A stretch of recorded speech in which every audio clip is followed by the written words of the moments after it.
I actually had no intention of making a podcast post today, but I just finished the 9th episode of Last Twilight, and I am just so overwrought with the bittersweetness of this episode. I have to talk about it, okay?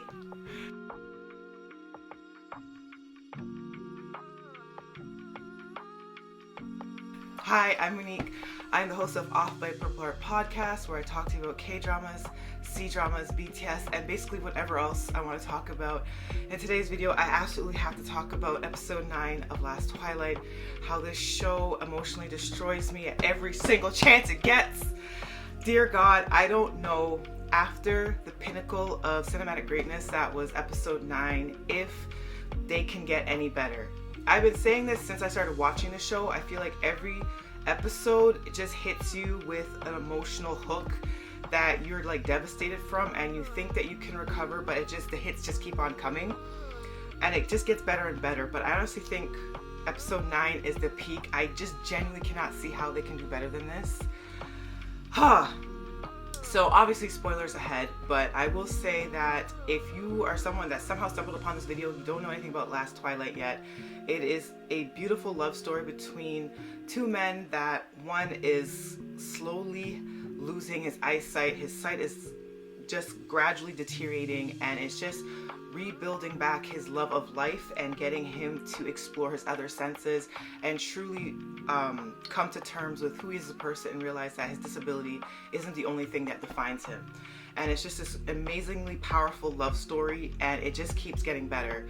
And episode 8 left us with a kind of cliffhanger where we're finally introduced to his father, who we are told as an audience has been separated from his mom.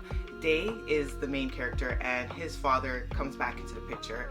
And I was kind of like, why would they do this now? Like, episode 8 was just about them exploring their love, celebrating love in this beautiful wedding. His best friend Anon is now married to his beautiful wife, and they just have this gorgeous Titanic-esque, Rose and Jack-esque, like, sweeping romance with I was about to call the character Jimmy, with Mock in the suspenders, and they're just having this beautiful romantic moment, and the father comes into the picture. But I'm actually really glad after watching today's episode that the father was introduced, because I love that the show pretty much picked up right from then, and Day requested that Mock takes him to his father, because the scenes that we were given after the fact are just so beautifully tender. And him reuniting with his father really kind of punched me in the throat for a lot of reasons. A lot of personal stuff. I won't get into it, but just the entire beauty of him coming to terms with the fact that, as a father, he missed out on getting to see his son. It was revealed that he cheated on Day's mom, and he regrets that decision every day. And we also learned the true origins as to why there is so much venom and animosity between Day and his brother Night. And we get an actual flashback to the car accident that led to his deterioration in eyesight. And unfortunately, it is brutally sad, and I can see why Night has so much guilt towards Day, but it is ultimately not necessarily Day's fault, but he was irresponsibly driving, and unfortunately, because he was taking his eye off the wheel, it just happened that they get in this accident. So it's not like either one of them should take the full responsibility for it, but I genuinely feel so much empathy towards Night as a character, even more so now, because I had a feeling that while the foreshadowing was revealing that Night was involved, I had a feeling it was completely indirectly. And I'm not surprised that that was the play out of it. And truly what that scene signified to me was that Day ultimately feels anger at himself. He's lashing out his brother because his brother is the easy target, and his brother was there. And because the brother was the catalyst to him having to pick him up while drunk and driving home, and then ending up in the NBA. But ultimately, obviously, the anger is mostly directed at Day. But I just love how him and his father were able to commemorate over that, and his father was able to reveal another side to Day that he isn't really coming to terms with, about the guilt that his brother feels. And then just the final moments between Day and his father, with him just touching his face and the father saying, you know what, I just genuinely missed you and I wanted to see you. So when Day told me that you're gonna be at this wedding, I took that opportunity because I miss you guys so much, and I truly regret every day the decisions that led to this. So I'm just so happy to be in your presence, and to have, you know, Day touch his face and say, oh my God, you have long hair. And I found out, like, via Twitter after the fact, that a lot of that scene was improvised by C, the actor that portrays Day. And that was just, oh, that was a gut punch. So that was the first gut punch. And then we just see Mock and Day just be like the most incredible couple ever. And they really do master the casual intimacy of the relationship. Like, they have such good physical chemistry with one another. I understand they've worked together before, and I think the actors have a friendship off screen, but they just are absolutely memorizing and magical together. And there's these scenes where it's just as simple as, you know, Mock smashing kisses into Day's face. That kind of just takes your breath away, and it just makes you so incredibly emotional. It's almost like it makes you want to be sick, but it's just so incredibly good. And I just love that,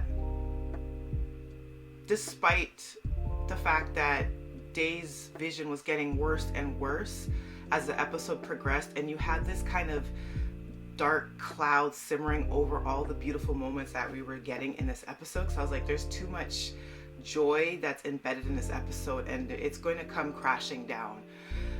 You know, I just appreciated that there was just so many light moments, and that despite us as the audience knowing that his sight is still deteriorating, and there's a heavy probability by the end of the episode that things are going to go really badly, they were able to enjoy that last trip to get to the final site where the book Last Twilight, which is the namesake of the show, that's like the key piece of everything coming together, they were able to experience that.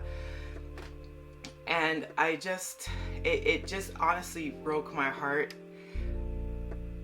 getting to those final scenes. I mean, I know we got this incredible love scene, and again, the intimacy, like, I don't know if there's like an intimacy coach that's on set for this show, I don't know, but it's just the natural choreography of them, you know, coming together to, you know, make love. You know, how Day was able to ask for consent in a really clever way. You know, they had that little interlude, and then, you know, Day's asking, can I get my shirt back? Because Mock was wearing his shirt, and he slowly like takes it off, and the scene is just filmed with like this dreamy haze, and they're just, the physical chemistry is just like out of this world. It's incredible. You know, the teasing of the morning after, and, you know, Mock with his sly smirk saying, you know, I saw every inch of your body. And Day's counter to that is, well, I didn't see any of yours. And well, Mock's like, well, do you want to try again this morning? I swear to God, Jimmy, I have to tip my hat. Both of these men are really good looking, but Jimmy is like, I can't get over the fact that my only other reference of point of Jimmy's acting is Bad Buddy. And I just couldn't stand his character in that show so much. I can't believe how much I love him here, and how sexy I think he's here, and just how amazing he is as his character as Mock. Like, he breathes so much life in this character. Like, he gets so much credit. And don't even get me started with C and the amount of emotions he's able to play on his face while having to portray being blind. And he just gets it. Oh, the emotional intimacy of it all. But the final scenes where they're going to the mountain that's pictured at the back of the Last Twilight book, that's the crutch, the emotional hook for this entire series. And the last moment that Day says, the only last image I want to see, and he just starts feeling towards Mock's face. Like, I feel like I'm tearing up. Like, I know I'm being emotionally manipulated, but it works because I was so incredibly emotional. Like, I was tearing up. Like, obviously I went and put on makeup so I could do this video and whatever, but like, I genuinely haven't cried at a show like that in so long. Oh my god. And I just cannot imagine a better ending. And I almost in a way kind of hoping that they don't disappoint me in the last final episodes. I just can't see it getting any better than episode 9. And I don't even know how I want this series to end at this point, because there's a part of me genuinely that doesn't think it would send the best message if Day's vision was to be completely restored. I don't know if that would kind of cheapen the journey that we took with these characters, but at the same time you just want the happy ending so much. And it just literally broke my heart to see like the last image was a blurry vision of the person that he loves most, and then just everything going completely black, and then having that OST kick in. Oh, like I'm so emotional. But this is why I love romance stories, and when they're told really well and you get two really powerful actors who get it and are just fearless in their portrayal, it just is so emotionally rewarding. This is why I love love stories so much, and I find that they're so complicated to write, and there's so much hinging on chemistry and backstory, how the characters relate to each other, relate to the world, having their own personalities, having their own goals, hopes, and dreams, and still coming together and just having love be this triumphant, powerful thing, even though there's so much situations in your life that tear you apart and bring you down to your knees. That power of love can just still overwhelm you and just like smother you whole. And it reminds me why I search out and seek out love stories so much that are complex and just well told. I know I'm being emotionally manipulated. I know some people would probably be highly critical of the series, but I just think this series, Last Twilight, has been pitch perfect from the get-go. And to me, episode 9 was like just the pinnacle of greatness, and I just don't see how it can get any better than this. And I just had to let that all out. But my god, this show, it's so incredibly beautiful and painful at this very same time. And I think that's going to be the title of this video, or the title of this podcast episode. So thank you for listening to me rant and get overly emotional about this very beautiful, quietly beautiful show that's still airing on YouTube, that I am imploring you and pleading you to watch. Please, for the love of God, if you somehow stumble upon this podcast episode. Anyways, thank you so much. If you're watching via YouTube, thank you. And if you haven't watched the episode yet, what the hell are you doing watching me? Go watch the episode. And if you're listening via Spotify or Apple Podcasts, thank you, thank you, thank you, thank you. And till the next episode, bye. Let me just go calm the hell down because I'm just like over the top. Okay, I'm turning off the camera now. Bye.